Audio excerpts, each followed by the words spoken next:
جب خبر آتی ہے کہ حضرت علی رضی اللہ تعالیٰ عنہ کی والدہ وصال فرما گئی ہے تو سب سے زیادہ میرے نبی روتے ہیں، کہتے ہیں کہ یہ صرف علی کی والدہ نہیں تھی، یہ میری بھی والدہ ہے۔ حضرت امام ابو نعیم لکھتے ہیں کہ حضور نے کہا کہ جب غسل دے لو تو مجھے ضرور بتانا۔ تو جب غسل دے لیتی ہیں تو کچھ عورتیں حضور کی بارگاہ میں آتی ہیں اور کہتی ہیں کہ یا رسول اللہ غسل دے دیا، اب کیا کرنا ہے؟ حضور اندر جاتے ہیں اور اندر جا کر جو انہوں نے قمیض پہنی ہوتی ہے وہ قمیض اتار کہتے ہیں کہ سفید رنگ کا کفن نہیں دینا میری اماں کو، یہ قمیض پہناؤ میری اماں کو۔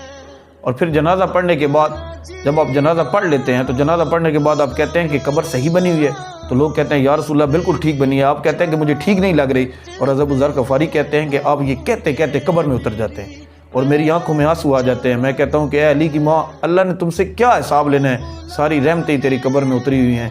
عشق سرکار کی شمع جلا لو دل میں، بعد مرنے کے قبر میں بھی اجالا ہوگا۔ عشق سرکار کی شمع جلا لو دل میں، بعد مرنے کے قبر میں بھی اجالا ہوگا۔